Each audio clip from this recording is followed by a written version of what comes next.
লাকাদ কানা লাকুম ফি রাসূলিল্লাহি উসওয়াতুন হাসানাহ। আরো জোরে বলেন দেখি আল্লাহু আকবার। সূরা আযাব 21 নম্বর পারা 19 নম্বর পৃষ্ঠার 2 নম্বর লাইনে 25 নম্বর আয়াতে কারিমা তাফসীর ইবনে কাসিরের মধ্য থেকে বলতেছি, আল্লাহ তাআলা ডাকতে বলে, এ পৃথিবীর মানুষেরা ভালো করে বোঝার চেষ্টা করো।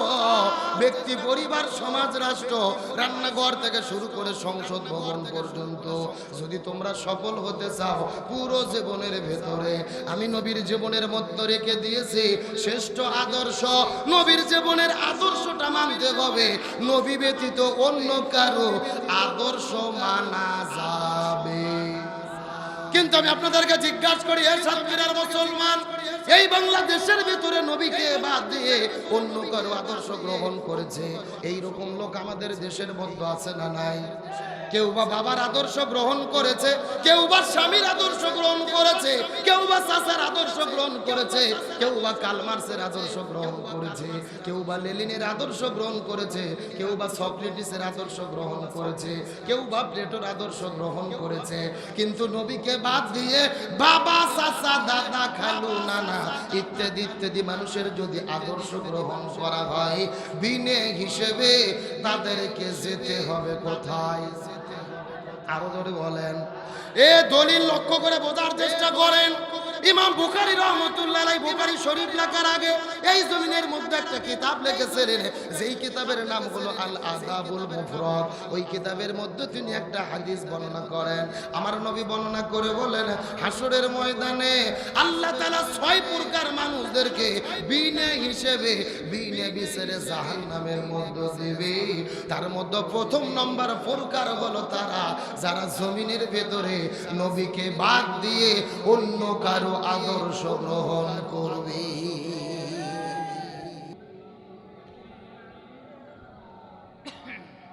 মনটা যদি হইতো বোবালা হাওয়া,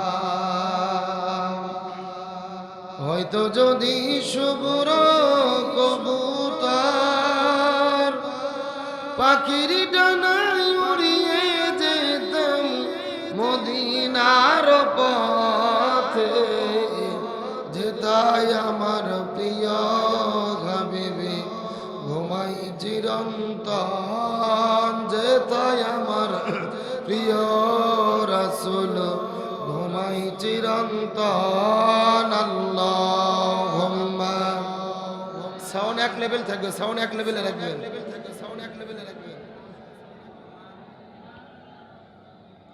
وعلى آله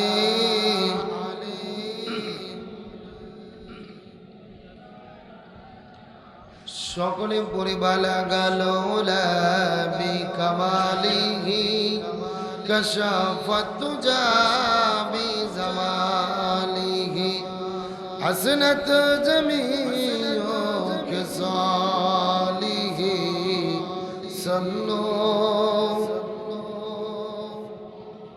শুধু ঘোষার বিচারে মধু জুয়া দুর্নীতি ব্যভিচারে নারী ধর্ষণ মানুষ খুনে জ্বলছে বাংলার জমিন।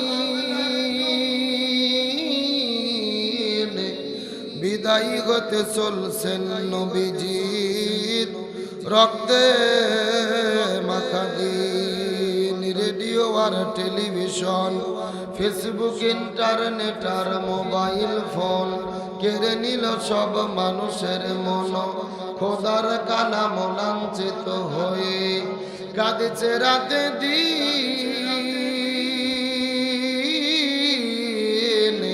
বিদায়ী হতে চলছেন নবীজি রক্তে মাখা দিন। তবে মানুষ তুমি মনে রেখো, একদিন তোমার সোনার দেহ রবে না রে আর।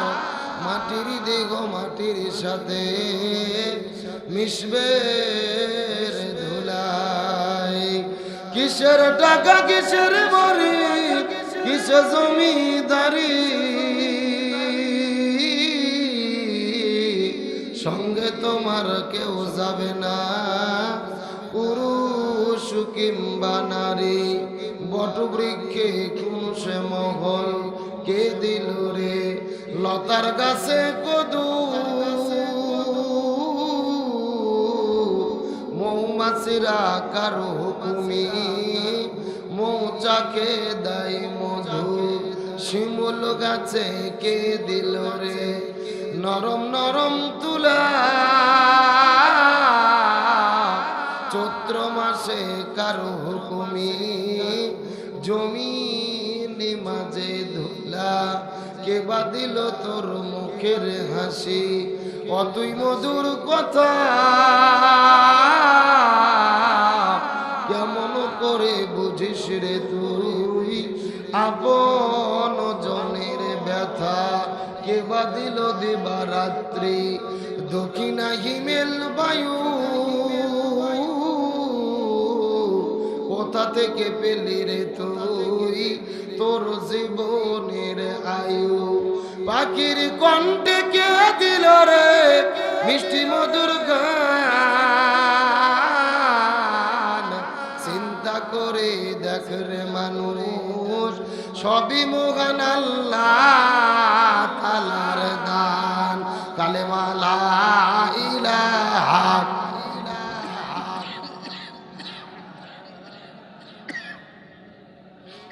জোরে লা ইলাহা, একসাথে লা ইলাহা,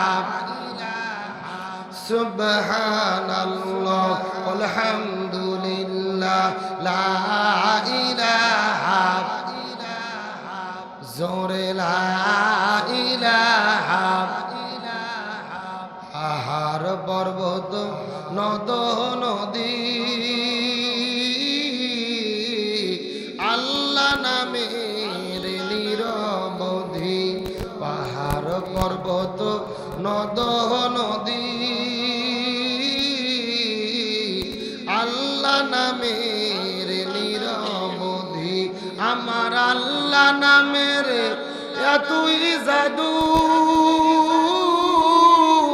আল্লাহ নামের এতই মধু লুকিয়ে রেখেছেন হে আল্লাহ, লা ইলাহা জোরে লা ইলাহা, লা ইলাহা ইল্লাল্লাহু মুহাম্মাদুর রাসূলুল্লাহ। ইমানের পথে অবিচল থেকে আমার মরণ যেন হয়। আমরা ইমানের পথে মৃত্যু চাই কি চাই না? আরো জোরে বলেন, চাই কি চাই না? যদি চাই জবান খুলে সবাই একসঙ্গে আমার সঙ্গে একটু বলেন, ইমানের পথে অবিচল থেকে আমার মরণ জানো, তোমার কাছে মিনতি আমার, ও গো রহিম রহমান, ইমানের পথে অবিচল থেকে আমার মরণ জানো। মাশাআল্লাহ, সবাই একসঙ্গে, ইমানের পথে অবিচল থেকে আমার মরণ জানো। সকলে পড়ি আমিন, সকলে পড়ি আমিন। আলহামদুলিল্লাহ, পৃথিবীর মানচিত্রে প্রায় 2 শতাধিক স্বাধীন দেশের মধ্যে মুসলিম সংখ্যা গরিষ্ঠ দ্বিতীয় বৃহত্তম বাংলাদেশের ঐতিহ্যবাহী ইসলামী আন্দোলনের উর্বর ভূমি ঐতিহ্যবাহী সাতক্ষীরা জেলার অন্তর্গত আমাদের হাট বাজারে জামে মসজিদ ও সিরাত বাস্তবায়ন কমিটির উদ্যোগে আয়োজিত সিরাতুন নবী সাল্লাল্লাহু আলাইহি ওয়াসাল্লাম মাহফিল। আজকের মাহফিলের সম্মানিত সুযোগ্য সভাপতি বাংলাদেশ জামাত ইসলামী সাতক্ষীরা জেলা কর্ম পরিষদ শুরা সদস্য বিশিষ্ট আলেম দ্বীন প্রিয় ভাই মাওলানা শাহাদত হোসাইন, আমরা সম্মানিত সভাপতির জন্য দোয়া করি আল্লাহ তাআলা তাকে হায়াতি তাইয়্যিবা সিয়াদি কুল্লিয়া দান করুক, সকলে পড়ি আমিন। আজকের প্রোগ্রামের সম্মানিত প্রধান অতিথি মাজলুম সংগঠন শহীদি কাফিলা বাংলাদেশ জামাত ইসলামী কেন্দ্রীয় সাংগঠনিক সম্পাদক, এলাকার সর্বজন শ্রদ্ধাভাজন ব্যক্তিত্ব, আগামী জাতীয় নির্বাচনে জামাত ইসলাম মনোনীত নমিনি এমপি পদপ্রার্থী আমাদের প্রিয় ভাই, প্রিয় নেতা, প্রিয় রাহবার মুহাদ্দিস আব্দুল খালেক দামাত বরকাতুহুম। আমরা সম্মানিত প্রধান অতিথির জন্য দোয়া করি আল্লাহ তাআলা তাকে যথাযোগ্য সম্মানের সঙ্গে আগামীতে এলাকার মানুষের খাদেম হিসেবে আল্লাহ তাআলা তাকে বিজয়ী সম্মান দান করুক, বলেন আমিন। আজকের প্রোগ্রামের বিশেষ অতিথি হিসেবে কথা বলেছেন বাংলাদেশ জামাত ইসলামী সাতক্ষীরা সদরের সম্মানিত সুযোগ্য আমির প্রিয় ভাই মাওলানা মোশাররফ হোসাইন, আল্লাহ তাআলা তাকেও কবুল করুক, বলেন আমিন। আজকের প্রোগ্রামের আমন্ত্রিত উলামায়ে কেরাম, বিশেষ করে আমি আসার পূর্ব মুহূর্ত পর্যন্ত কোরআন এবং হাদিসের আলোকে যিনি অত্যন্ত গুরুত্বপূর্ণ আলোচনা করলেন, বাংলাদেশ মাজলিসুল মুফাসসিরিনের সাতক্ষীরা সদরের সম্মানিত সুযোগ্য সভাপতি, যার মাধ্যমে দাওয়াত গ্রহণ করে আমি এই প্রোগ্রামে এসেছি, আমার অত্যন্ত ভালোবাসার স্নেহের প্রিয় ভাই জনাব হযরত মাওলানা তরিকুল ইসলাম সাতক্ষীরা আলোচনা রেখে ধন্য করেছেন আমার প্রিয় ভাই জনাব হযরত মাওলানা আফজাল হোসেন সাতক্ষীরা। আল্লাহ তাআলা প্রিয় ভাইদের কণ্ঠকে কোরআনের ময়দানে বিশ্বময় কবুল করুক, সকলে পড়ি আমিন। মঞ্চ উপস্থিত বিভিন্ন শ্রদ্ধাভাজন ব্যক্তিবর্গ, আবার সামনে উপস্থিত দিনদার পরেশগার ইমানদার মুত্তাকি ভাইরা, পর্দার অন্তরালে অবস্থানরত মা এবং বোনেরা, সকলের প্রতি শ্রেণী মোতাবেক শুভেচ্ছা জ্ঞাপন করে আপনাদের কাছে জানতে চাচ্ছি, ও সাতক্ষীরাবাসী, আপনারা সকলে কেমন আছেন? আলহামদুলিল্লাহি রাব্বিল, যে আল্লাহ তাআলা দয়া করে, মায়া করে, মহব্বত করে আরামের ঘুম থেকে পৃথক করে কোরআনের মহব্বতে জান্নাতের বাগানে আসার এবং বসার মতো তৌফিক দান করলেন, সে আল্লাহর প্রতি আপনারা খুশি না বেজার? কম না বেশি? যদি হয়ে থাকেন খুশি, মুখে নিয়ে হাসি উঁচু করে কাল্লা চিৎকার করে পড়তেছে আলহামদুলিল্লাহ। আরো জোরে বলি আলহামদুলিল্লাহ। রব্বানা লাকাল হামদ হামদান কাসীরান তাইয়িবান মুবারাকান ফীহি। চিৎকার করে বলি আল্লাহু আকবার। আরো জোরে বলি আল্লাহু আকবার। দরুদ সালাম বর্ষিত হোক বিশ্ব মানবতার মুক্তির দূত সাইয়্যিদুল মুরসালিন খতামান নবিয়্যিন রাহমাতাল লিল আলামিনের প্রতি দরুদ ও সালাম সকলেই পড়ি সাল্লাল্লাহু আলাইহি ওয়াসাল্লাম। সম্মানিত উপস্থিত হাজিরিন, ভূমিকা ছাড়াই আমি আপনাদের মধ্যে কথা বলতে চাই। যেহেতু আজকের প্রোগ্রামটা সিরাতকে উপলক্ষ করে, অন্যান্য দিনের মতো গতানুগতিক মাহফিল আজকে নয়। যেহেতু নির্দিষ্ট বিষয়কে কেন্দ্র করে মাহফিল, সেহেতু নির্দিষ্ট সাবজেক্টের ওপরেই কথা বলা দরকার। সুতরাং আমি এই বিষয়টিকে সামনে রেখেই আপনাদের মধ্যে সামান্য কয়েক মিনিট আলোচনা করে আমি দোয়া নিয়ে আপনাদের মধ্য থেকে বিদায় নেব। সেই সকাল 10টায় রওনা করেছি আমাদের বগুড়া থেকে। সকাল 10টা থেকে রওনা করে রাত 10টা পর্যন্ত 12 ঘন্টা গাড়িতে সফর করে আপনাদের মধ্যে মুসাফির হিসেবে এসেছি। কিছু কথা বলে দোয়া করে বিদায় নিয়ে চলে যেতে চাই। আলোচনা শোনার মতো কি মন মানসিকতা আপনাদের আছে ভাই? রাজি আছেন তো ইনশাআল্লাহ? আসেন, ভূমিকা ছাড়াই কথা ডাইরেক্ট আলোচনা। এই বাংলাদেশের রবিউল আউয়াল মাস যখন চলে আসে, আমরা দেখতে পারি আমাদের দেশের ভেতরে মুসলমানেরা দুই ভাগে বিভক্ত হয়ে যায়। এক দল সিরাতের পক্ষে, আর এক দল হলো মিলাদের পক্ষে। কেউ বলে সিরাত মানি, কেউ বলে মিলাদ মানি। এরকম একটা দলাদলি আমাদের ভেতরে আছে না নাই? আজকের মাহফিলের আলোচনার মেইন বিষয় হলো সিরাত কাকে বলে, মিলাদ কাকে বলে, আর আমাদের কি করা দরকার, জানার দরকার আছে না নাই? একেবারে সরাসরি কোরআন এবং হাদিসের দলিল সহ রেফারেন্স সহ আলোচনা করার চেষ্টা করব। আল্লাহ তাআলা আমাকে তৌফিক দিক, বলেন আমিন। গভীর মনোযোগ লক্ষ্য করুন। মিলাদ শব্দের মূল শব্দ হচ্ছেন ওয়ালাদ, ওয়াও লাম দাল, যার অর্থ হচ্ছেন জন্ম বৃত্তান্ত। অর্থ কি? জন্ম বৃত্তান্ত, অর্থাৎ রাসূলের পুরো জীবনের যা যা ঘটনা, জন্মকেন্দ্রিক যত আলোচনা, তাকে বলা হয় মিলাদুন নবী। আর সিরাত শব্দের অর্থ হচ্ছেন কর্মবৃত্তান্ত, অর্থাৎ রাসূল সারা জীবনে যা যা করেছেন, ব্যক্তি, পরিবার, সমাজ, রাষ্ট্র, যুদ্ধ, বিগ্রহ, শান্তি, চুক্তি, রাসূল সারা জীবনে যা যা কাজ করেছেন, আমল করেছেন, কর্ম করেছেন, সবগুলো কাজকে বলা হয় সিরাতুন নবী, অর্থাৎ কর্মবৃত্তান্ত। তাহলে আমরা বুঝতে পারলাম মিলাদুন নবী মানে হলো রাসূলের জন্ম বৃত্তান্ত, আর সিরাতুন নবী মানে হলো রাসূলের কর্ম বৃত্তান্ত। এতক্ষণ পর্যন্ত আলোচনার দ্বারা বোঝা গেল মিলাদো যার, সিরাতো, জোরে বলেন, মিলাদো যার, সিরাতো। তাহলে আমরা খামাকা কেন এটাকে নিয়ে দলাদলি করব? একদল বলে মিলাদ মানি সিরাত মানি না, আবার আর এক দল বলে সিরাত মানি মিলাদ মানি না। আমার কথা ভালো করে বোঝেন। যেই লোক বলে আমি শুধু সিরাত মানি কিন্তু মিলাদ মানি না, তাহলে আপনি তো রাসূলের জন্মকেই অস্বীকার করলেন। কথা কন না কা? ভালো করে বোঝেন। রাসূলের জন্ম যদি না হতো আমরা কি সিরাত পেতাম? আবার যারা বলে আবার শুধু সিরাত, শুধু মিলাদ মানি কিন্তু সিরাত মানি না, আপনি শুধু রাসূলের জন্ম নিয়ে পড়ে থাকলেন, রাসূলের পুরো জীবনের কর্ম মানলেন না, আপনার মিলাদ মানা দিয়ে কোনো লাভ হবে? তাহলে সঠিক সমাধান, আমরা মিলাদও মানি, সিরাতও মানি। মিলাদ হলো মুহাব্বত, সিরাত হলো শরীয়ত। মিলাদের আলোচনা শুনলে রাসূলের প্রতি মুহাব্বত বাড়ে, ভালোবাসা বাড়ে। আর সিরাতের আলোচনা শুনলে কি করতে হবে, কি করা যাবে না, রাসূলের আদর্শ বোঝা যায়। তার মানে বোঝা গেল মিলাদ হলো মুহাব্বত, সিরাত হলো শরীয়ত। আমরা মিলাদকে মুহাব্বত করি আর সিরাতকে আমাদের জীবনে বাস্তবায়ন করা বাধ্যতামূলক, আল্লাহর পক্ষ থেকে ফরজ মনে করি।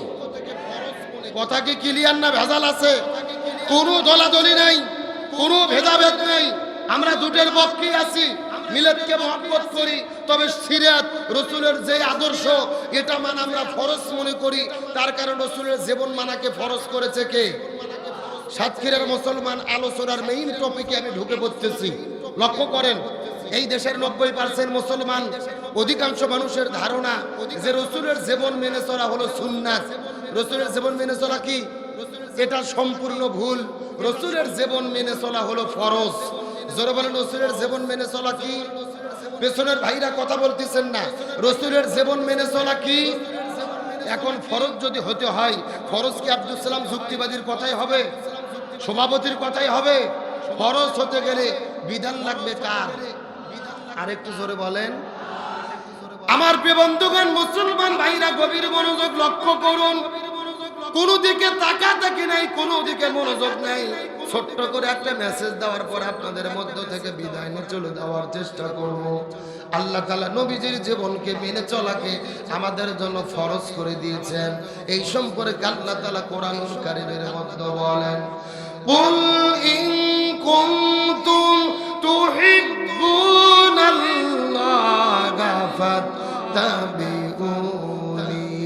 ইউহিব্বুকুমুল্লাহ ওয়া ইয়াগফির লাকুম যুনুবাকুম ওয়াল্লাহু গফুরুর রহিম। আর জোরে বলেন আল্লাহু আকবার। সূরা আল ইমরান 3 নম্বর পারার 13 নম্বর পৃষ্ঠার 4 নম্বর লাইন 4 নম্বর উপরে 31 নম্বর আয়াতে কারিমা। তাফসীর ইবনে কাসির, তাফসীর কুরতুবী, তাফসীর মুনির, তাফসীর ইবনে কাসির, তাফসীর মারিফুল কোরআন, তাফসীর কুরতুবী, তাফসীর ফি জিলালিল কোরআন তাফসিরে তাফহিমুল কোরআন আয়াতের উপর ভিত্তি করে 1 নয় 2 নয় 10টা তাফসির গ্রন্থ আমি দেখেছি।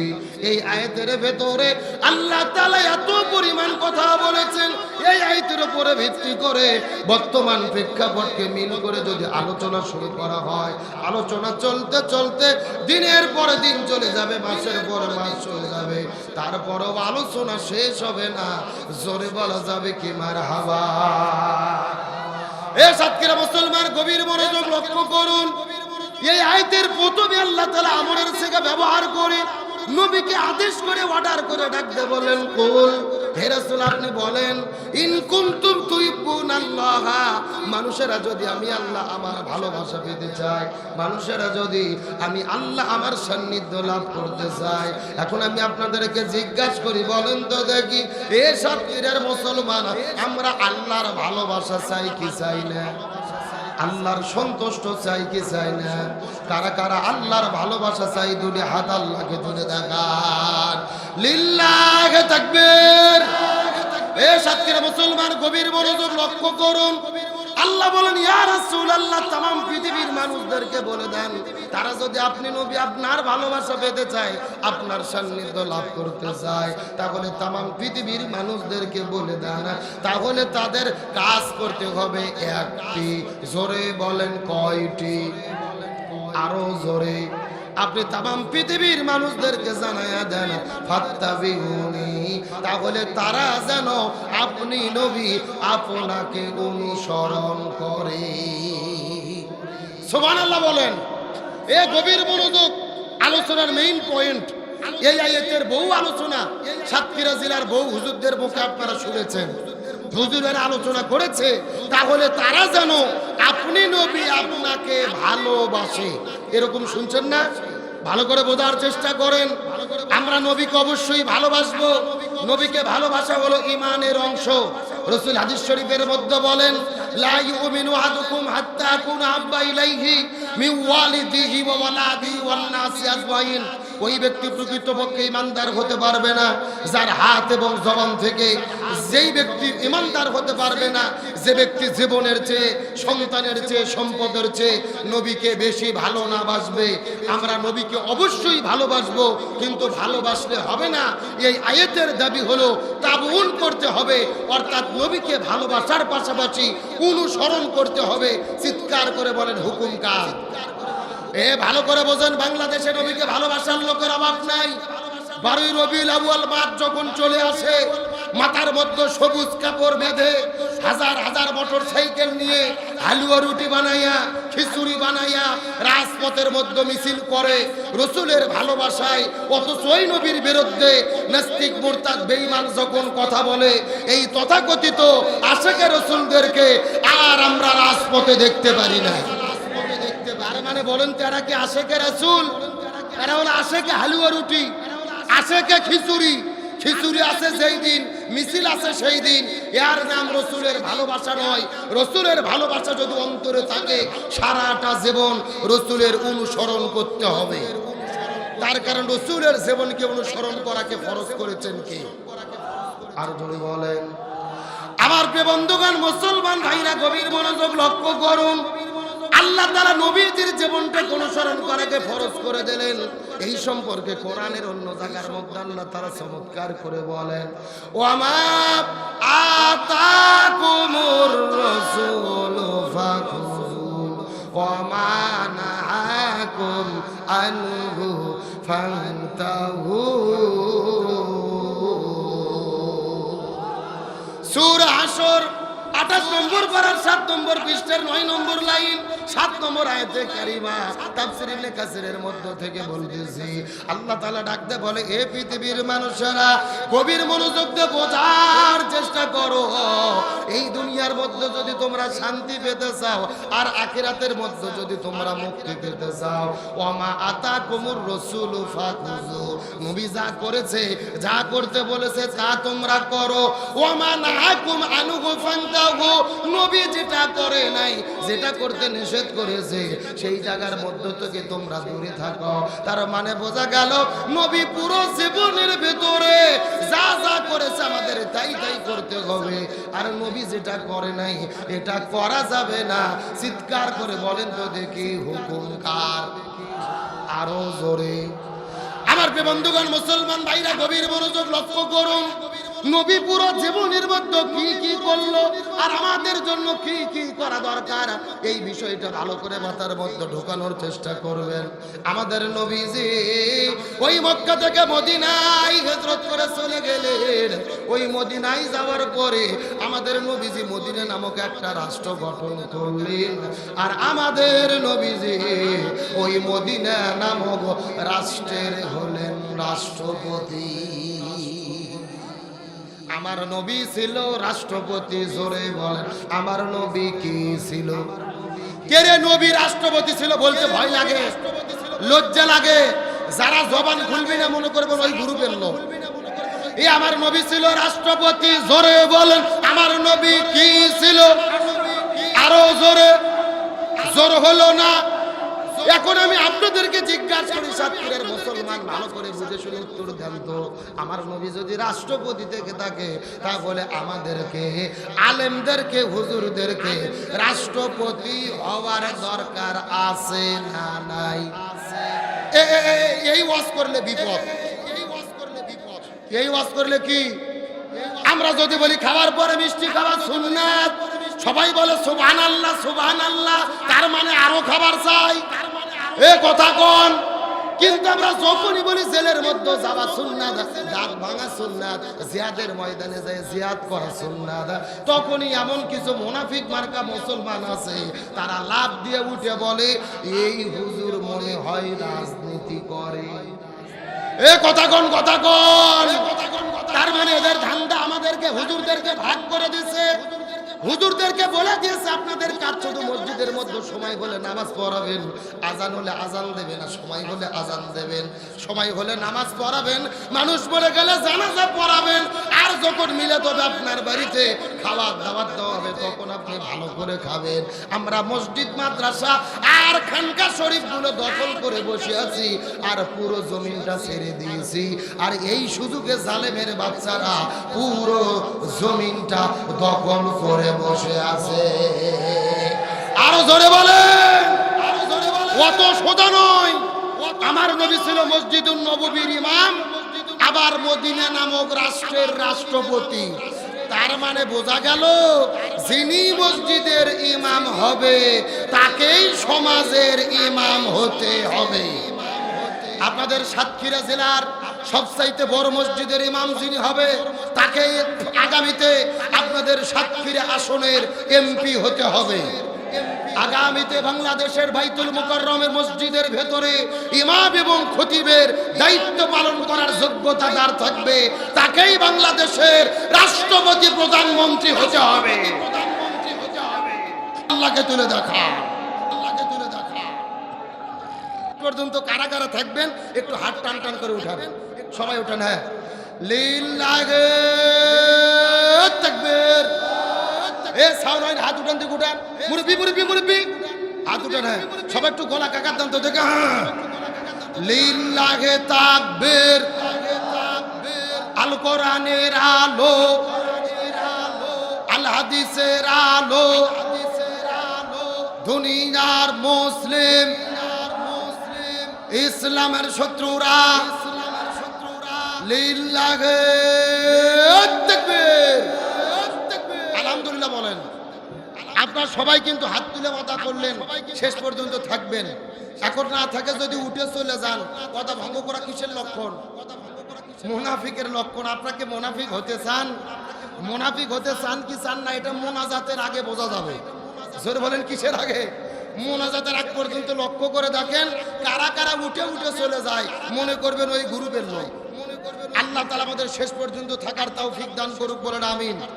অনুরোধ করবো যারা দাঁড়িয়ে আছেন চতুর সাইডে একটু বসার চেষ্টা করেন। আলোচনা শুরু, তাহলে চিৎকার করে বলেন নবীজির জীবনকে অনুসরণ করা ফরজ করেছেন কে? আরো জোরে বলেন। তাহলে আমি বুঝাতে চাচ্ছিলাম যেই নবীর তরিকায় নামাজ পড়তে হবে, ওই নবীর তরিকায় রাষ্ট্রপতি হতে, ওই নবীর তরিকায় জিহাদের ময়দানে যেতে, ওই নবীর তরিকায় শরীর থেকে রক্ত ঝরাতে, তার কারণ নবীর জীবনকে অনুসরণ করাটাকে ফরজ করে দিয়েছেন কে? আমার প্রিয় বন্ধুগণ, মুসলমান ভাইরা গভীর মনোযোগ লক্ষ্য করুন। বাপদাদার কোনো কিচ্ছা কাহিনী বলার জন্য আপনাদের মধ্যে আসি নাই। যে কথাগুলো বলবো কোরআন থেকে রিলে করে বলার চেষ্টা করব। আল্লাহ নবীজির জীবনটাকে অনুসরণ করা কেন ফরজ করে দিলেন, আমি পুরো কোরআন গবেষণা করে দেখেছি। আল্লাহ তাআলা নবীজির জীবনকে অনুসরণ করাটাকে ফরজ করে দিয়েছেন। এর পেছনে প্রধানত কারণ হলো তিনটা। চিৎকার করে বলেন তো দেখি কয়টা? এই তিনটা কারণের মধ্যে প্রথম নাম্বার কারণটা কি? আল্লাহ তাআলা বলেন, লাকাদ কানা লাকুম ফি রাসূলিল্লাহি উসওয়াতুন হাসানাহ। আরো জোরে বলেন দেখি আল্লাহু আকবার। সূরা আযাব 21 নম্বর পারা 19 নম্বর পৃষ্ঠার 2 নম্বর লাইনে 25 নম্বর আয়াতে কারিমা তাফসীর ইবনে কাসিরের মধ্য থেকে বলতেছি, আল্লাহ তাআলা ডাকতে বলে, এ পৃথিবীর মানুষেরা ভালো করে বোঝার চেষ্টা করো। ব্যক্তি, পরিবার, সমাজ, রাষ্ট্র, রান্নাঘর থেকে শুরু করে সংসদ ভবন পর্যন্ত যদি তোমরা সফল হতে চাও, পুরো জীবনের ভেতরে আমি নবীর জীবনের মধ্যে রেখে দিয়েছি শ্রেষ্ঠ আদর্শ। নবীর জীবনের আদর্শটা মানতে হবে। নবী ব্যতীত অন্য কারো আদর্শ মানা যাবে। কিন্তু আমি আপনাদেরকে জিজ্ঞাসা করি, এ সাতক্ষীরার মুসলমান, এই বাংলাদেশের ভিতরে নবীকে বাদ দিয়ে অন্য কারো আদর্শ গ্রহণ করেছে, এই রকম লোক আমাদের দেশের মধ্যে আছে না নাই? কেউ বা বাবার আদর্শ গ্রহণ করেছে, কেউ বা স্বামীর আদর্শ গ্রহণ করেছে, কেউ বা চাচার আদর্শ গ্রহণ করেছে, কেউ বা কালমার্সের আদর্শ গ্রহণ করেছে, কেউ বা লেনিনের আদর্শ গ্রহণ করেছে, কেউ বা সক্রেটিসের আদর্শ গ্রহণ করেছে, কেউ বা প্লেটোর আদর্শ গ্রহণ করেছে। কিন্তু নবীকে বাদ দিয়ে বাবা, চাচা, দাদা, খালু, নানা ইত্যাদি ইত্যাদি মানুষের যদি আদর্শ গ্রহণ করা হয়, বিনে হিসেবে তাদেরকে যেতে হবে কোথায়? আরো ধরে বলেন। এ দলিল লক্ষ্য করে বোঝার চেষ্টা করেন। ইমাম বুখারী রাহমাতুল্লাহ আলাইহি বুখারী শরীফ লেখার আগে এই জমিনের মধ্যে একটা কিতাব লিখেছিলেন, যেই কিতাবের নাম হলো আল আদাবুল মুফরাদ। ওই কিতাবের মধ্যে তিনি একটা হাদিস বর্ণনা করেন। আমার নবী বর্ণনা করে বলেন, হাসরের ময়দানে আল্লাহ তাআলা 6 প্রকার মানুষদেরকে বিনা হিসেবে বিনা বিচারে জাহান্নামের মধ্যে দিবে। তার মধ্যে প্রথম নম্বর প্রকার হলো তারা যারা জমিনের ভেতরে নবীকে বাদ দিয়ে অন্য কারো আদর্শ গ্রহণ করবে। তাহলে নবীকে বাদ দিয়ে অন্য কারো আদর্শ গ্রহণ করলে যাওয়া লাগবে কোথায়? কিন্তু আমাদের মনের মধ্যে বড় কষ্ট। এই দুনিয়ার মধ্যে যদি আপনি শ্রেষ্ঠ বাবা হতে চান, আপনাকে নবীর তরিকায় হতে হবে। আপনি যদি শ্রেষ্ঠ নানা হতে চান, নবীর তরিকায় হতে হবে। আপনি যদি শ্রেষ্ঠ ব্যবসায়ী হতে চান, নবীর তরিকায় হতে হবে। আপনি যদি পৃথিবীর মধ্যে শ্রেষ্ঠ শিক্ষক হতে চান, নবীর তরিকায় হতে হবে। আবার আপনি যদি শ্রেষ্ঠ রাষ্ট্রপতি হতে চান, সেটাও আপনাকে নবীর তরিকায় হতে হবে। কিন্তু আমাদের জন্য বড় হতাশার বিষয় হলো, আমরা নবীর তরিকায় বাবা হতে চাই, নবীর তরিকায় নানা হতে চাই, নবীর তরিকায় ব্যবসায়ী হতে চাই, নবীর তরিকায় চাকরিজীবী হতে চাই, কিন্তু নবীর তরিকায় রাষ্ট্রপতি হতে চাই। এ গভীর মনোযোগ দিয়ে ভালো করে বোঝার চেষ্টা করবেন। আল্লাহ তাআলা নবীজিকে জমিনের মধ্যে নেতা করে প্রেরণ করেছেন। জোরে বলেন কি করে?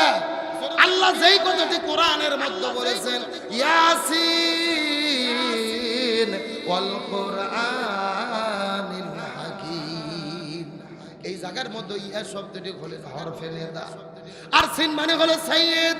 রাইসুল মুফাসসিরিন হযরত আব্দুল্লাহ ইবনে আব্বাস, হযরত আব্দুল্লাহ ইবনে মাসউদ রাদিয়াল্লাহু তাআলা আনহুমা বর্ণনা করে বলেন, আল্লাহ তাআলা নবীকে সাইয়্যিদ বলে ডাক দিয়েছেন। সাইয়্যিদ শব্দের অর্থ হলো নেতা। এই জায়গার মধ্যে সাইয়্যিদ অর্থ হলো 5টি। 1 নম্বর সাইয়্যিদুল বাশার, এই দুনিয়ায় আল্লাহ যত মানুষ সৃষ্টি করেছে সবগুলো মানুষের নেতা হলো আমাদের নবী।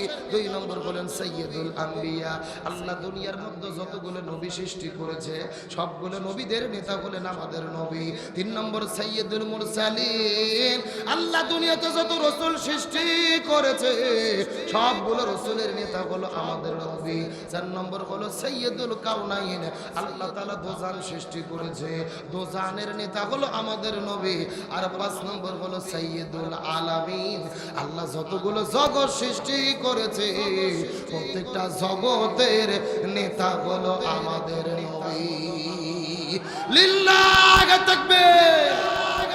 আমাদের নবী সমস্ত মানুষের নেতা, সমস্ত নবীর নেতা, সমস্ত রাসূলের নেতা, দোজানের নেতা, বিশ্ব জগতের নেতা।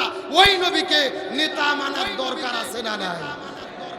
এখন আপনাদের মনের মধ্যে প্রশ্ন জাগতে পারে, হুজুর নবী তো দুনিয়াতে বাঁচে নাই, 1450 বছর আগে বিদায় নিয়ে চলে গেছে, এখন ওই নবীর আদর্শ আমরা কেমনে মানবো? এমন প্রশ্ন আছে না নাই? একেবারে সোজা কথা, নবীর সুন্নাত টুপি যেই নেতার মাথার মধ্যে আছে, নবীর সুন্নাত দাড়ি যেই নেতার মুখের মধ্যে আছে, নবীর দলের যে আদর্শ ছিল ওই আদর্শ যেই দলের ভেতরে আছে, ওই দলের নেতাকেই আপনার নেতা মানতে হবে। কথা ক্লিয়ার না ভেজাল আছে? আমার প্রিয় বন্ধুগণ, মুসলমান ভাইরা গভীর মনোযোগ লক্ষ্য করুন।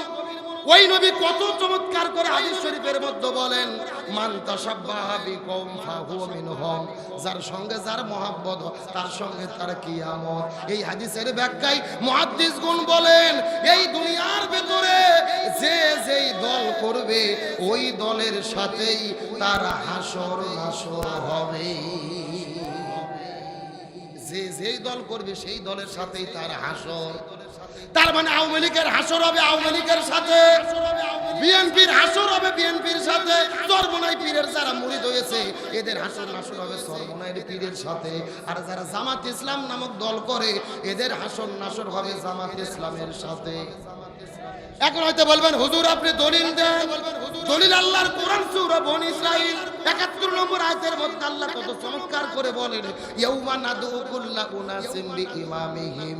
আল্লাহ তাআলা কত চমৎকার করে বলেন, এই মানুষেরা ভালোভাবে বুঝে নাও, ওই হাসরের ময়দানে কোনো মানুষ কিন্তু একা থাকবে না। হাসরের ময়দানে প্রত্যেকটা মানুষের সামনে থাকবে তার নেতা। সামনে থাকবে কে? না না, লক্ষণ তো ভালো মনে হচ্ছে না। ইসলামী নেতার কথা শুনে উঠে দেওয়া কিন্তু লক্ষণ ভালো না। ও যদি পেশাব করে জাগার মাল জাগাত ফেরত না আসে তাহলে মনে করবেন ভেজাল আছে। তাহলে জোরে বলেন, প্রত্যেকটা মানুষের সামনে কে থাকবে? সবাই কথা বলেন, কে থাকবে? ওই হাসরের ময়দানে আমিও একা থাকবো না, এই মুরব্বী একা থাকবে না, আমার এই চাচাটাও কিন্তু একা থাকবে না। প্রত্যেকটা মানুষের সামনে থাকবে তার নেতা। এটা আমার বক্তব্য নয়, সরাসরি আল্লাহর কোরআনের বক্তব্য। আগামীকাল বাড়িতে যাওয়ার পরে কোরআনটা খোলার পরে আপনারা দেখবেন সূরা বনী ইসরাঈল ৭১ নম্বর আয়াতের মধ্যে আল্লাহ তাআলা কত চমৎকার করে বলেন, ইয়াউমা নাদউ কুল্লা উনাসিম বিইমামিহিম। ওই হাসরের ময়দানে প্রত্যেকটা মানুষকে ডাকা হবে তার নেতা সহকারে। এই আয়াতের তাফসীর করতে গিয়ে মুফাসসিরগণ বলেন, তার দ্বারা বোঝা গেল এই দেশের মধ্যে গত 16 বছর ধরে আওয়ামী লীগ নামক যারা দল করেছে ওই হাসরের ময়দানে দেখা যাবে তাদের সামনে প্রথম দাঁড়িয়ে যাবে বঙ্গবন্ধু শেখ মুজিবুর রহমান, তারপরে দাঁড়িয়ে যাবে 16 বছরের প্রধানমন্ত্রী স্বৈরাচার কাঁঠাল রানী হাসিনা। কথা বলেন, কথা বলেন। তারপরে ওবায়দুল কাদের অন্যান্য নেতা কর্মীরা এই দেশের মধ্যে বিএনপি নামক যারা দল করে হাসরের ময়দানে লক্ষ্য করে দেখা যাবে তাদের সামনে প্রথম দাঁড়িয়ে যাবে শহীদ প্রেসিডেন্ট জিয়াউর রহমান, তারপরে বেগম খালেদা জিয়া, তারেক জিয়া, মির্জা ফখরুল ইসলাম আলমগীর, তারপরে অন্যান্য নেতা কর্মীরা। এই দেশের মধ্যে চরমোনাই পীরের যারা মুরিদ হয়েছে হাসরের ময়দানে দেখা যাবে তাদের সামনে প্রথম দাঁড়িয়ে যাবে মরহুম পীর সাহেব হুজুর, তারপরে মুফতি ফয়জুল করিম রেজাউল করিম। এই দেশের মধ্যে যারা জামাত ইসলাম নামক দল করে হাসরের ময়দানে দেখা যাবে তাদের সামনে প্রথম দাঁড়িয়ে যাবে এই দলের প্রতিষ্ঠাতা আল্লামা সৈয়দ আবুল আলা মওদুদী রাহিমাহুল্লাহ, তারপরে দাঁড়িয়ে যাবে মাওলানা মতিউর রহমান নিজামী, অধ্যাপক গোলাম আজম, তারপরে দাঁড়িয়ে যাবে কোরআনের ফাঁকে শহীদ আল্লামা দেলওয়ার হোসেন সাঈদী। আমির জামাত ডক্টর শফিকুর রহমান অন্যান্য নেতা কর্মীরা, তার মানে দুনিয়ার মধ্যে যে যেই নেতাকে মানবে হাসরের ময়দানে তাকে নেতা হিসেবে পাবে। এখন আপনি কথাটা ভালো করে বোঝার চেষ্টা করেন। এই জমিনের ভেতরে আপনি এমন নেতার পেছনে ঘুরেছেন যেই নেতা গণগণের চাল ডাল গম চুরি করে খায়, রাস্তার মধ্যে রড বালু সিমেন্ট চুরি করে খায়, ব্রিজ করার দায়িত্ব পাইলে ওই ব্রিজের মধ্যে রডের বোতলে বাঁশ ঢুকে দেয়, আলেমদেরকে জেলে বন্দি করে, দেশের টাকা চুরি করে বিদেশের মধ্যে নিয়ে যায়। এমন নেতার পেছনে যদি দুনিয়াতে ঘুরে থাকেন, আল্লাহর কোরআন বলতিছে তাহলে আপনারা ধরা খাইয়ে বসে আছেন। এ কথা কোন কথা কোন এ নেতা মানা দুনিয়ার কোনো বিষয় নয়। এই দুনিয়াতে যাকে নেতা মানবেন হাসরের ময়দানে তাকে সামনে নেতা হিসেবে পাবেন। এখন দাড়ি টুপিওয়ালা ইসলামী দলের নেতাকে নেতা মানবেন, নাকি সুদখোর ঘুষখোর বাটপার সিটের বাটপার স্যান্ডাল ঘুম চুরিখোর দেশের টাকা চুরিখোর চাঁদাবাজ সেনজি স্ট্যান্ড বাস স্ট্যান্ড দখলকারীদের নেতা হিসেবে মানবেন? বাড়িতে যাওয়ার পরে শোয়ার পরে বউক নিয়ে চিন্তা করে ভালো করে বুঝবেন। কতক্ষণ নাগা? না না না, আমি কিন্তু এখানে ওয়াজ করতে এসেছি, আমার হাতে কমিটি লাঠি দেয়নি যে আপনাদের পিটাইয়া পিটাইয়া আমি ওয়াজ বুঝাবো না।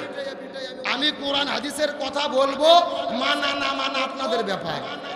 এ কথা কর না গা, আমাদের দায়িত্ব কোরআনের কথা বলা, মানা না মানা আপনাদের ব্যাপার, সিদ্ধান্ত নেন। হাসরের ময়দানে আখেরাতে এই দুনিয়াতে যার নেতৃত্ব মানবেন তাকে আপনি হাসরের ময়দানে সামনে পাবেন। এখন কাকে চান এটা চিন্তা ভাবনা করে সিদ্ধান্ত নেওয়ার দরকার আছে না নাই? আমার বন্ধুগণ মুসলমান ভাইরা গভীর মনোযোগ লক্ষ্য করুন। এই জন্য আমার নবী কত চমৎকার করে বিদায় হজের দিনে হাদিসের মধ্যে কত চমৎকার করে বলে গেলেন, তারাকতু ফীকুম আমরাইন লান তাদিল্লু মা তামাসসাকতুম বিহিমা কিতাবাল্লাহি ওয়া সুন্নাত রাসূলি। তোমরা যদি পথভ্রষ্ট হতে না চাও আমি তোমাদের জন্য দুইটা জিনিস লিখে যাও, এই দুইটা জিনিস যদি তোমরা আঁকড়ে ধরতে পারো কখনোই তোমরা পথভ্রষ্ট হবে না। এক নম্বর হলেন কিতাবাল্লাহ, আল্লাহর কিতাব যার নাম হলো কোরআন, আর দুই নম্বর সুন্নাত রাসূলি, রাসূলের সুন্নাত। তাহলে চিৎকার করে বলেন তো কয়টা জিনিস আঁকড়ে ধরতে হবে? আরো জোরে বলেন। এ সাতক্ষীরা মুসলমান গভীর মনোযোগ বোঝার চেষ্টা করেন। আমার নবী কেমন ভাবে কোরআনকে আঁকড়ে ধরার কথা বললেন। আমার নবী এই দুনিয়ার মধ্যে শান্তি কায়েম করার জন্য 17 বছর বয়সের ভেতরে এই জমিনের মধ্যে একটা দল গঠন করেছিল, যেই দলের নাম হলো হিলফুল ফুজুল। কি নাম বললাম? কথাটা সুন্দর করে বোঝার চেষ্টা করুন।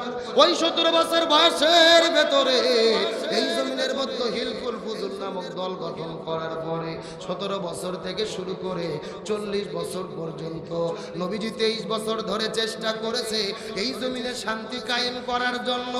কিন্তু দুর্ভাগ্যজনক ব্যাপার হলো নবীজি 23 বছর চেষ্টা করার পরেও এই জমিনের ভেতরে শান্তি কায়েম করতে পারলো।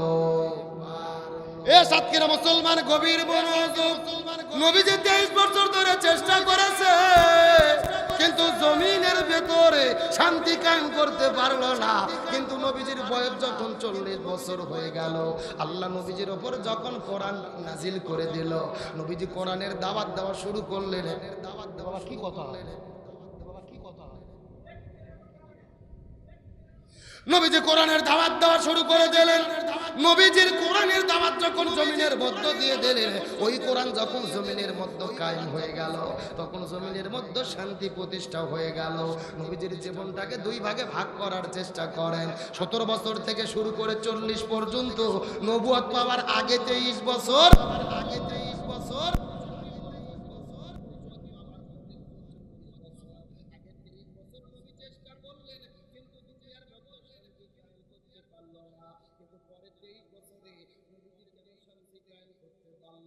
এর পেছনে কারণ হলো আগের 23 বছরের ভেতরে নবীজির কাছে দল ছিল, কিন্তু নবীজির দলের ভিতরে আল্লাহর কোরআনের সংবিধান ছিল না। কথা কি বোঝা যায়? এ ভালো করে বোঝেন। আপনার আমার মতো 2 টাকার ছুটকে ফাটকে হুজুর না, এলাকার তেল তেলা গোয়ালদার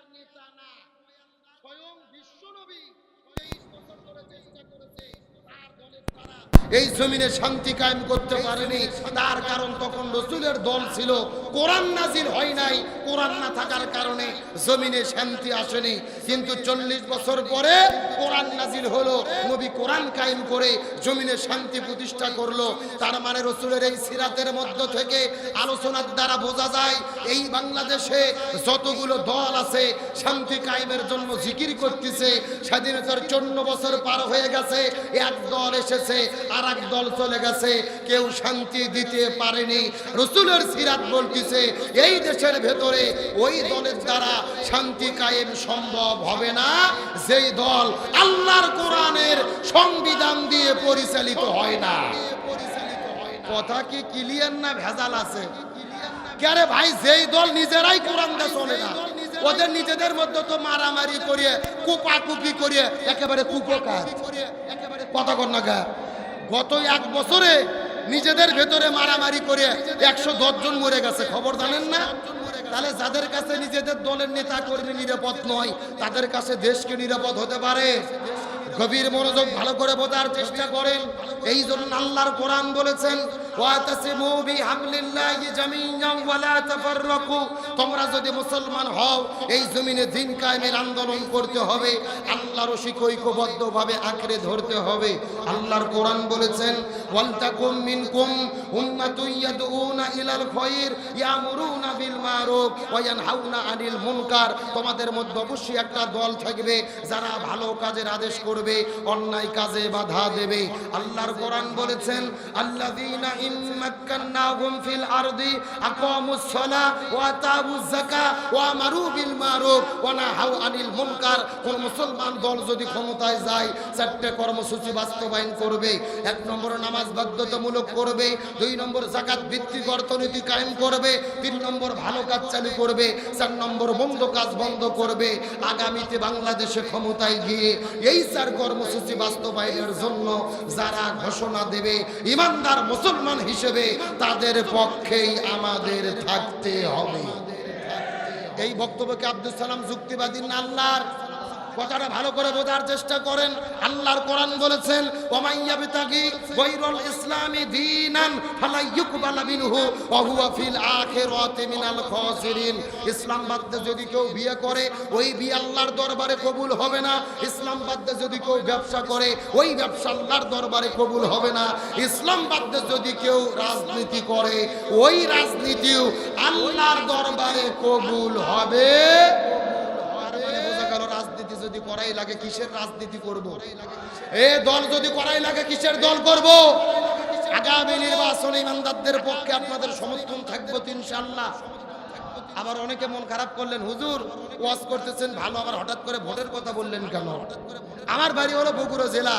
বগুড়ায় আমার বাড়িতে যেই কোরআন আছে ওই কোরআনের সূরা নিসার 85 নম্বর আয়াতে ভোটের কথা আছে। আপনাদের সাতক্ষীরার কোরআনে নাও থাকতে পারে। কি আছে? আছে। আচ্ছা কি আছে আমি কি বলবো? একটু বলবো না? রাগ করতেছেন নাকি আপনারা? গভীর মনোযোগ লক্ষ্য করুন। আল্লাহর কোরআন বলেছেন মাইয়াশফা শাফাআতান হাসানাতান ইয়াকুল্লাহু নাসিবুম মিনহা। আপনি যেই লোককে ভোট দেবেন ওই লোক ভোট পায় ক্ষমতায় যাওয়ার পরে যদি রাস্তাঘাট করে, মসজিদ মাদ্রাসা করে, জনগণের কল্যাণে কাজ করে, ওই লোক ভালো কাজ করে যত সওয়াব পাবে আপনি ওই লোককে ভোট দেওয়ার কারণে সমপরিমাণ সওয়াব আল্লাহ আপনার আমল নামার ভেতরে লিখে দেবে। আর একটু জোরে বলেন। পক্ষান্তরে আল্লাহ তাআলা বলেন আপনি যেই লোককে ভোট দেবেন ওই লোক ভোট পেয়ে ক্ষমতা যাওয়ার পরে যদি জনগণের চাল ডাল গম চুরি করে খায়, ইট বালু সিমেন্ট চুরি করে খায়, ব্রিজের ভেতরে রডের বদলে বাঁশ ঢুকায়, দেশের টাকা চুরি করে বিদেশে নিয়ে যায়, আলেমদের জেলে বন্দি করে, ওই লোকটা অন্যায় অপকর্ম করার কারণে যত গুনাহ হবে আপনি ওই লোকটাকে ভোট দিয়ে সমর্থন করে সংসদে পাঠানোর কারণে সমপরিমাণ গুনাহ আল্লাহ আপনার আমল নামার ভেতরে বিকাশ করে পাঠাইয়া দেবে। কথা কি বোঝা যায়? তার মানে বোঝা গেল একটা ভোটের কারণে জান্নাত হতে পারে, আবার একটা ভোটের কারণে জাহান্নাম হতে। কিন্তু আমাদের দেশে একটা কথা আছে ভাই, আমার ভোট আমি দেব যাকে খুশি। এটা সম্পূর্ণ কোরআন বিরোধী বক্তব্য। আমার ভোট আমি দেব, যাকে খুশি তাকে দেব না। আমার ভোট আমি দেব দেখে শুনে জেনে বুঝে ভদ্র নম্র এমন মানুষকে ভোট দেব যাকে ভোট দিলে দেশের কল্যাণ হবে, যাকে ভোট দিলে কোরআন পার্লামেন্টে কায়েম হবে। আর যারা বলে আমরা শরিয়া আইনে বিশ্বাস করি না, কোরআনের সাথে রাজনীতির কোনো সম্পর্ক নাই, আমি মনে করি এদের সাথে কোরআনের কোনো সম্পর্ক নাই। একটা পাগলা আছে, ফজু পাগলা, চেনেন না? ইসলামী ছাত্র শিবির বিজয় লাভ করেছে, আর মাথা খারাপ হয়ে গেছে। ফজু পাগলা বলতেছে আমি যদি 1 বছর ঢাকা বিশ্ববিদ্যালয়ে পড়াশোনা করতে পারি, 1 বছর রাজনীতি করতে পারি, সামনে ভোট হলে শিবির আমার সাথে হারিয়ে যাবে। আর বয়স হলো 80 বছর, ও আবার ঢাকা বিশ্ববিদ্যালয়ে ভর্তি হয়ে রাজনীতি করে ভিপি হবে। আবার আজকে বক্তব্য দিয়েছে, বিএনপি তাকে বহিষ্কার করেছে। ফজু পাগলা বলছে আমি যদি দল গঠন করি, বিএনপির চাইতে আমার দলের লোক বেশি হবে। বিএনপির চিন্তা করা দরকার যে দুধ কলা দিয়ে কাল সব পুষলো, কথা কর না গা। এ সারা জীবন আওয়ামী লীগ করেছে, আর 5ই আগস্টের পরে হয়েছিল হাইব্রিড বিএনপি। আসলে ও আওয়ামী লীগের লোক, এখন জাগার মাল জাগাত ফেরত যেতে চাচ্ছে। তার মানে ও নতুন করে দল গঠন করে আওয়ামী লীগের লোকদের নিয়ে আবারও দেশে বিশৃঙ্খলা করতে চাই। সরকারকে বলতে চাই আর ছাড় দেওয়ার সুযোগ নেই, একে দাঁত ভাঙা জবাব দিতে হবে। এ জাতে মাতাল তালে ঠিক, পাগল যদি হতো পাবনা পাগলাগার হতো, তাকে চিকিৎসা দেওয়া দরকার ছিল।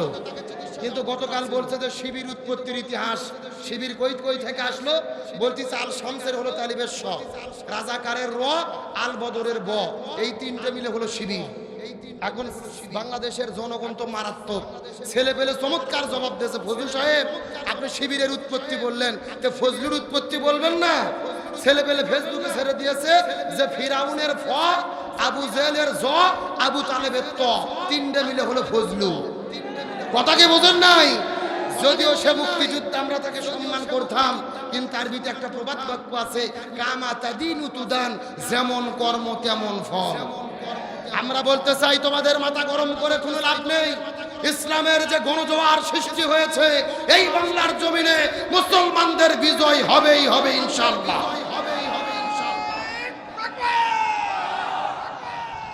তাহলে চিৎকার করে বলেন দেখি শান্তির জন্য কি লাগবে? এরা আবার বলতেছে যে বাংলাদেশে শান্তি কায়েম হবে না, রাজনীতির সাথে কোরআনের সম্পর্ক নাই। চিৎকার করে বলেন সব সমস্যার সমাধান দিতে পারে কি? আর জোরে বলেন। আমার প্রিয় বন্ধুগণ, মুসলমান ভাইরা গভীর মনোযোগ লক্ষ্য করুন। কোন দিকে তাকাতাকি নাই, কোন দিকে নজর নাই। চুম্বক কিছু কথা আপনাদের মধ্যে বলে বিদায় নিয়ে চলে যাওয়ার চেষ্টা করব। কোরআন যদি না মানি জমিনের মধ্যে শান্তি আসবে না, এই কথা আল্লাহ কত চমৎকার করে কোরআনের মধ্যে বর্ণনা করে বলে দিয়েছেন। আল্লাহ রাব্বুল আলামিনের ঘোষণা, ওয়ামান আরাদা আন যিকরি ফাইন্না লাহু মাঈশাতান দানকা ওয়া নাহশুরুহু ইয়াউমাল কিয়ামাতি আমা।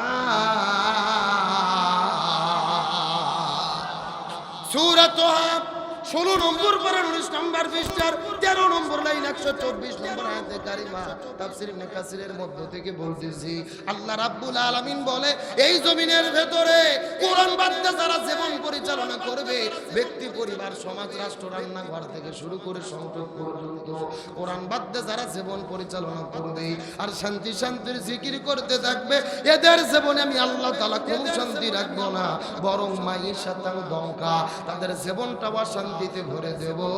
আর দুনিয়াতে যারা কোরআন মানবে না, ওই হাসরের ময়দানে তাদের 2 চোখকে কানা করে বন্ধ করে হাসরের ময়দানে উত্তোলন করা হবে। জোরে বলেন নাউজুবিল্লাহ। এই দুনিয়ায় যারা কোরআন মেনে চলবে না, তাদের জীবনে অশান্তি দেবে কে? আর হাসরে তাদের কানা করে অন্ধ করে কে উঠাবে? তাহলে জোরে বলেন দেখি শান্তির জন্য কি লাগবে? এই জন্য আল্লাহ বলেন, ফামান তাবিয়া হুদায়া ফালা খাউফুন আলাইহিম ওয়ালা হুম ইয়াহজানুন। লক্ষ্য করেন, এই যেখানে আপনারা লিখে দিয়েছেন আব্দুল সালাম যুক্তিবাদী, আমি যুক্তিতে কিছু কথা আপনাদেরকে বুঝাই। মনে করেন বাংলাদেশের ঢাকা শহরে বিশাল বড় একটা পানির ট্যাঙ্কি আছে। জোরে বলেন কিসের ট্যাঙ্কি? ওই ট্যাঙ্কির মধ্যে থেকে পাইপ দিয়ে দিয়ে বাংলাদেশের 64টা জেলায় পানি সাপ্লাই দেওয়া হয়। কিন্তু ঢাকা শহরে যে পানির ট্যাঙ্কি আছে ওই ট্যাঙ্কির ভেতরে একটা মরা বিড়াল মরিয়ে পচে গন্ধ উঠে আছে। আমার কথা বোঝা যায়? এখন একটা পাইপ আস্তে আস্তে আস্তে আস্তে আপনাদের সাতক্ষীরা শহরেও এসেছে। এখন বলেন তো পাইপ দিয়ে যেই পানি বের হচ্ছে এই পানি ভালো না গন্ধ? এই পানি ভালো না? আর একটু জোরে বলেন। এখন এই গন্ধলা পানি বের হওয়ার পরে এই যে সাতক্ষীরা জেলার যত আলেম ওলামা হুজুর আছে, মুফতি, মুহাদ্দিস, ফকিহ, ইমাম, মুয়াজ্জিন, খতিব সব আলেমদেরকে ডেকে বলেছে, এই হুজুরের গোষ্ঠীরা এই যে গন্ধলা পানি বের হচ্ছে তোমরা ফু দিয়ে দিয়ে পরিষ্কার করো। হবে? কথা বলেন হবে?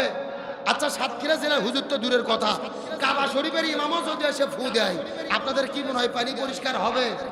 আচ্ছা বলেন তো পানি পরিষ্কার করতে গেলে কি পরিষ্কার করা লাগবে? ওই ঢাকা শহরের ট্যাঙ্কি পরিষ্কার করা লাগবে। এটা কি বুঝতে পেরেছেন? এবার আসল ওয়াজ শুনুন, আসল ওয়াজ। এই বাংলাদেশের শান্তি প্রতিষ্ঠার একটা ট্যাঙ্কি আছে যার নাম হলো সংসদ ভবন। আরো জোরে বলেন। আর ওই সংসদের ভেতর থেকে বাবার আইন, দাদার আইন, চাচার আইন, খালুর আইন, ফুফার আইন, কার্ল মার্ক্সের আইন, লেনিনের আইন, পুতিনের আইন, সক্রেটিসের আইন, প্লেটোর আইন, ভারতের আইন, ব্রিটিশের আইন, আমেরিকার আইন, তাম পৃথিবীর তন্ত্র মন্ত্রকে জুতো এবং ঝাঁটাপিটা করে যতদিন পর্যন্ত কোরআন সংসদে ঢুকাইয়া কোরআন দিয়ে বাংলাদেশ পরিচালিত না হবে ততদিন পর্যন্ত এই জমিনের ভেতরে শান্তি আসতে পারে না, পারে না, পারে না। সুতরাং তাম পৃথিবীর তন্ত্র মন্ত্রকে জুতো এবং ঝাঁটাপিটা করে বিদায় করে আগামীর পার্লামেন্টে কোরআন পার্লামেন্টে ঢুকাইয়া কোরআন দে বাংলাদেশ চলুক। এটাকে আপনারা চান? কারা কারা চান? দুটি হাত আল্লাহকে তুলে দেখান।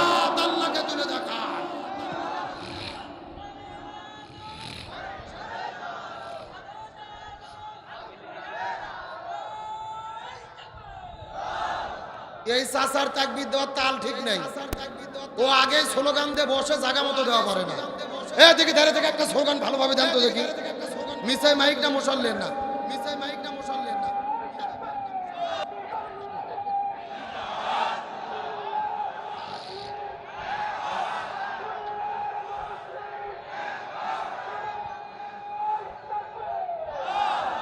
এ ভাই এক কাপ চা দেন তো। ও যতক্ষণ ঠিক আছে আলোচনা ততক্ষণ চলবে। চলবে না শেষ করব? চলবে। আলোচনা চলছে চলছে, ওটাউটি করা যাবে তাহলে শান্তি দিতে পারে কি? তবে বর্তমানে বাংলাদেশে সবচেয়ে বেশি প্রয়োজন বর্তমানে আলেমদের একতাবদ্ধ হতে হবে। কিন্তু আমাদের মনের মধ্যে বড় কষ্ট এবং দুঃখ, আমরা বাংলাদেশের আলেম সমাজ এখনো একতাবদ্ধ হতে পারিনি। আজকে একটা শায়েখের বক্তব্য শুনলাম, যাকে অন্তর থেকে ভালোবাসি, মহব্বত করি, সে বক্তব্য দিতে গিয়ে বলেছেন যে একদল ডাকসু বিজয় করেছে, তারা ভাবতেছে পুরো বাংলাদেশ বিজয় হয়ে গেছে না, আগামীতে মোল্লারা বাংলাদেশ দখল করবে। আমি শায়েখের প্রতি ভালোবাসা রেখে বলতে চাই, যারা ডাকসুতে বিজয় লাভ করেছে শিবিরের সাদিক কায়েমেরা কখনোই বলেনি যে আমরা বাংলাদেশ বিজয় করছি। বরং তারা বলেছে আমরা ভিপি পরিচয় দিতে চাই না, আমরা বন্ধুর বন্ধু, শিক্ষকের ছাত্র, বোনদের ভাই, এমন কথা যারা বলেছে। আপনি বলতেছেন যুদ্ধের প্রস্তুতি গ্রহণ করো। আমরা জানতে চাই কাদের বিরুদ্ধে আপনারা যুদ্ধ করতে চান, এটা জাতির কাছে পরিষ্কার করতে হবে। আজকে এতদিন 16 বছর স্বৈরাচার হাসিনা এই দেশে জুলুম করলো, তখন যুদ্ধ করা গেল না। আমরা হাসিনাকে কওমি জননী উপাধি দিয়ে দিলাম, তাকে তেল মারলাম, পাম মারলাম। আর আজকে নতুন পরিবেশে আমরা একতাবদ্ধ না হয়ে আমরা যুদ্ধের ঘোষণা দিচ্ছি। এর পেছনে রহস্যটা কি, এটা জাতির কাছে পরিষ্কার করতে হবে। আজকে মুসলমান ইসলামী দলগুলো কাছাকাছি এসেছে, পরিষ্কার করে বলতে চাই, এই মুসলমান ঐক্যের ভেতরে যারা ফাটল ধরাবে এরাই জাতির চূড়ান্ত শত্রু, এরাই বাংলাদেশের মুনাফিক আর গাদ্দার হিসেবে পরিচিতি লাভ করবে। এই জন্য বলতে চাই, ভুল ত্রুটি কার নাই? ইসলামী দল আমরা বাংলাদেশে যত আছি প্রত্যেকটা দলের ভেতরে ত্রুটি বিচ্যুতি থাকতেই পারে। আমরা তো মুসলমান। আপনাদের প্রশ্ন করতে চাই, একটা গিলাসের মধ্যে যদি দুধ থাকে, ওই দুধের মধ্যে যদি একটা পোকা বা মশা বা মাছি পড়ে, আপনাকে দুধ ফেলে দেবেন নাকি মশা মাছি ফেলে দেবেন? নাকি মশা মশামাছি ফেলে দিয়ে যেরকম দুধ খান, একই রকম আমাদের কাজ হলো প্রত্যেকটা দলের মধ্যে ভুল ত্রুটি আছে, ওই ভুল ত্রুটিকে ক্ষমা করে দিয়ে কাছে টেনে আমাদের একতাবদ্ধ হতে হবে। আমরা বলতে চাই, বাংলাদেশে যে প্রেক্ষাপট তৈরি হয়েছে, সব ইসলামী দলগুলো আমরা যদি একতাবদ্ধ হতে পারি, এই বাংলার জমিনে আর কোনো জালেম মাথা চারাতে উঠতে পারবে না। সুতরাং আলেমদের ঐক্যবদ্ধ হওয়া জরুরি। চিৎকার করে বলে, শান্তির জন্য কি লাগবে? আমার বন্ধুগণ, মুসলমান ভাইরা গভীর মনোযোগ লক্ষ্য করুন। আমি বলতে চাচ্ছিলাম, নবীজির জীবনকে অনুসরণ করাটাকে আল্লাহ তাআলা ফরজ করে দিয়েছে। এর পেছনে কারণ হলো তিনটা। প্রথম নম্বর কারণ হলো আল্লাহ নবীজির জীবনে দিয়েছে শ্রেষ্ঠ আদর্শ। নবীজির জীবনের মধ্যে দুই নম্বর আল্লাহ তাআলা জীবনের মধ্যে আছেন, এই সম্পর্কে আল্লাহ তাআলা পবিত্র কোরআনুল কারীমের মধ্যে কত চমৎকার করে বলেন, ও ইন্নাকা লাআলা খুলুকিন আযীম। সূরা কলম 29 নম্বর পারা 3 নম্বর পৃষ্ঠার 12 নম্বর লাইন 4 নম্বর আয়াতে কারিমা। তাফসীর ইবনে কাসিরের মধ্য থেকে বলতেছি, আল্লাহ তাআলা ডাকতে বলে, পৃথিবীর মানুষেরা, নবীর জীবনকে তোমাদের অনুসরণ করাটা আমি আল্লাহ ফরজ করে দিয়েছি। এর পেছনে তিনটা কারণ। প্রথম নম্বর কারণ, নবীর জীবনে রয়েছে শ্রেষ্ঠ আদর্শ। আর দুই নম্বর কারণ হলো, আমি নবীর জীবনের মধ্যে দান করেছি শ্রেষ্ঠ চরিত্র। এই দুনিয়ার মধ্যে যত নবীরা চলে এসেছেন, আল্লাহ তাআলা কারো চরিত্রের সার্টিফিকেট দেয় নাই, কিন্তু আমার আল্লাহ তাআলা নবীদের চরিত্রের সার্টিফিকেটটা দিয়ে দেন। আম্মা জান মায়েশা সিদ্দিকার কাছে কয়েকজন সাহাবী যাওয়ার পরে জিজ্ঞেস করে বলেন, আম্মা জান মায়েশা সিদ্দিকা, আপনি একটু দয়া করে বলেন তো দেখি নবীজির চরিত্রটা কেমন ছিল, জানতে চাই। আম্মা জান মায়েশা সিদ্দিকা বলে, নবীর সাহাবীরা, তোমরা কি কোরআন পড়ো নাই? সাহাবীরা বলে, হ্যাঁ আম্মা জান, আমরা কোরআন পড়েছি। এমন সময় আম্মা জান ডাকতে বলে, তাহলে ভালোভাবে জেনে নাও, পবিত্র কোরআন ছিল যেমন, আমার নবীজির চরিত্রটা ছিল তেমন। আল্লাহ তাআলা নবীজির জীবনটাকে অনুসরণ করা ফরজ করে দিয়েছেন। এক নম্বর কারণ বলেন শ্রেষ্ঠ আদর্শ, দুই নম্বর শ্রেষ্ঠ চরিত্র। তার মানে বোঝা গেল, আল্লাহ তাআলা কোরআনের মধ্যে যেই বক্তব্য দিয়েছে, পবিত্র কোরআন ছিল যা, আর আমার নবীজির প্র্যাকটিক্যাল লাইফ ছিল তা। নবীজির জীবনটাকে আল্লাহ অনুসরণ করা ফরজ করে দিয়েছেন। এর পেছনে তিন নম্বর কারণটা কি, এই সম্পর্কে আল্লাহ তাআলা বলেন, ওয়ামা আরসালনাকা ইল্লা রাহমাতান লিল আলামিন। সূরা আম্বিয়া 17 নম্বর পারা 13 নম্বর পৃষ্ঠার 6 নম্বর লাইন 107 নম্বর আয়াতে কারিমা। তাফসীরে ফি জিলালিল কোরআন আল্লামা সাইয়্যিদ কুতুব রাহমাতুল্লাহ আলাইহি বর্ণনা করে বলেন, আল্লাহ রাব্বুল আলামিন ঘোষণা করে, পৃথিবীর মানুষেরা, আসমান জমিন গ্রহ পর্বত নক্ষত্র জ্যোতিষ্ক মণ্ডলী, আমি আল্লাহ তাআলা এই দুনিয়ায় যা কিছু দেখতে পারো আর যা কিছু দেখতে পারো না, আমি আল্লাহ তাআলা যতগুলো জগৎ সৃষ্টি করেছি, প্রত্যেকটা জগতের ভেতরে আমি আল্লাহ আমার নবীজিকে রহমত স্বরূপ প্রেরণ করেছি। জোরে বলেন না সুবহানাল্লাহ। এখন আসেন আলোচনার মেইন পয়েন্টে। আল্লাহ তাআলা নবীকে জমিনে কেন প্রেরণ করলেন? নবীকে নবী হিসেবে প্রেরণের উদ্দেশ্যটা কি ছিল? রাসূলের জীবনের মূল মিশন এবং ভিশনটা কি ছিল? এই সম্পর্কে আল্লাহ তাআলা কোরআনের 3 জায়গার ভেতরে একই ধরনের বক্তব্য দিয়েছেন। সূরা তাওবার 33 নম্বর আয়াত, সূরা আল ফাতর 28 নম্বর আয়াত, সূরা সফের 9 নম্বর আয়াত। আল্লাহর কোরআন বলেছেন, ওয়াল্লাযী আরসালা রাসূলাহু বিল হুদা ওয়া দীনিল হাক্কি লিইয়ুযহিরাহু আলা দ্বীনি কুল্লিহি ওয়ালাউ কারিহাল মুশরিকুন। আল্লাহ তাআলা ডাকতে বলে, হে রাসূল, এই দুনিয়ার মধ্যে আমি আপনাকে প্রেরণ করেছি শুধুমাত্র নামাজ, রোজা, হজ, যাকাত আর জিকির তাসবির জন্য নয়, বরং রাসূলকে এই দুনিয়াতে প্রেরণ করা হয়েছে এই দুনিয়াতে অবস্থিত সমস্ত জীবন ব্যবস্থার উপরে ইসলামকে বিজয় করার জন্য। চিৎকার করে বলেন আল্লাহু আকবার। তার রাসূলের মূল দায়িত্ব ছিল এই জমিনে কি বিজয় করা? এই জমিনে কি কোরআন বিজয় করা। জোরে বলেন, কি বিজয় করা? এখন আপনাদের জিজ্ঞেস করতে চাই, এটা কি শুধু রাসূলের দায়িত্ব ছিল নাকি সব নবী রাসূলের দায়িত্ব ছিল? আল্লাহর কোরআন বলেছেন সূরা 13 নম্বর আয়াত, ওমা ওয়াসাইনা বিহি, ইব্রাহিম ওয়া মূসা ওয়া ঈসা আন আকিমুদ্দিন ওয়া লা তাতাফাররাকু ফি। আল্লাহ বলে গভীর মনোযোগ ভালো করে বোঝার চেষ্টা করো। এই জমিনের ভেতরে হযরত মূসা, ঈসা, ইব্রাহিম আলাইহিস সালাম আমি যত নবী রাসূল প্রেরণ করেছি সব নবী রাসূলের দায়িত্ব ছিল তারা যেন জমিনে দ্বীন কায়েম করে। ওয়া লা তাতাফাররাকু ফি, তোমরাও যদি মুসলমান হও দ্বীন কায়েমের আন্দোলন করতে হবে। এই ব্যাপারে কোনো দলাদলি করা যাবে। এখন আপনাদের কাছে জিজ্ঞেস করতে চাই, আল্লাহর কাছে সবচাইতে প্রিয় ইবাদত কোনটি? আল্লাহর কাছে সবচাইতে ভালো আমল কোনটি? আল্লাহর কাছে সবচাইতে গ্রহণযোগ্য আমল কোনটি? গভীর মনোযোগ লক্ষ্য করুন। আমাদের নবীজি রমজান মাসে 16 দিন রোজা রেখেছে। জোরে বলেন কয়দিন?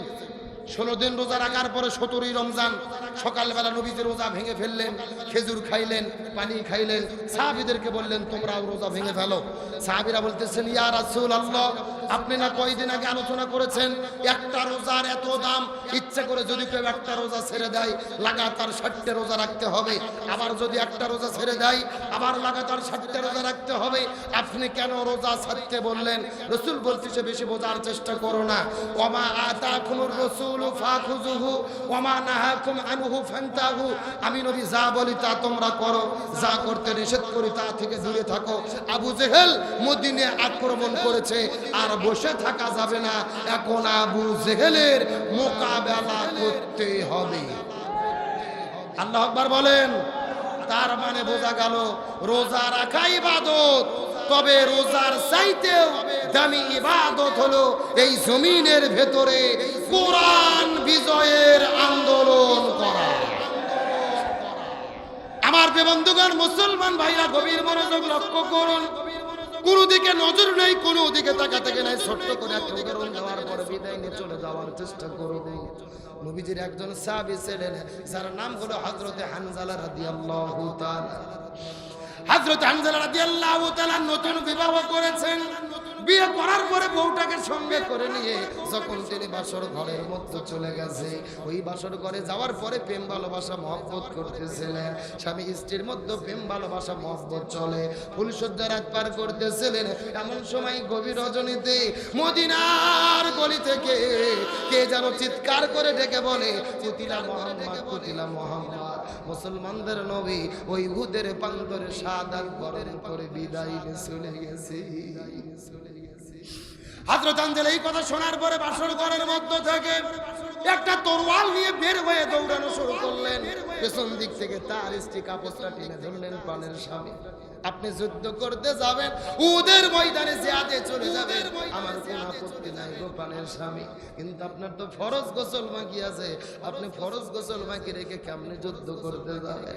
আগে শরীরটা পবিত্র হন, তারপরে জিহাদের ময়দানে যান, আমার কোনো আপত্তি নাই। হানজালা ডাকতে বলে বিবি রে, আমি যদি এখন গোসল করা শুরু করে দেই আর গোসল করতে করতে যদি সময় বেশি লেগে যায়, মুসলমানদের নবী যদি উহুদের প্রান্তরে শহীদ হয়ে যায়, আল্লাহ যদি হাসরের ময়দানে আমাকে জিজ্ঞেস করে বলে এ হানজালা মুসলমানদের নবী উহুদের প্রান্তরে শাহাদাত বরণ করে বিদায় নিয়ে চলে গেল, তুমি কেমন করে বাসর ঘরের সময় পার করলা?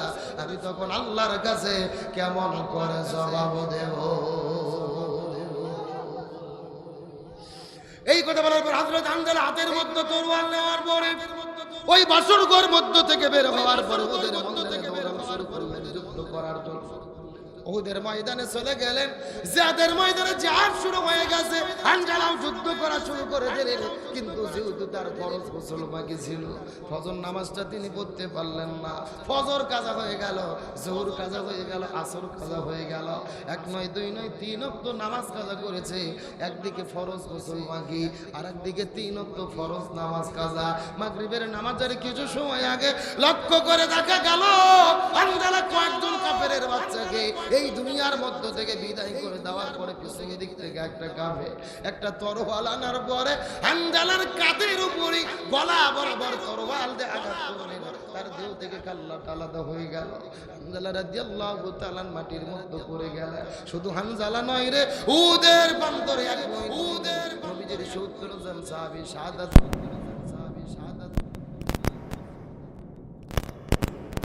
যাওয়ার পরে লক্ষ্য করে কিন্তু দেখবেন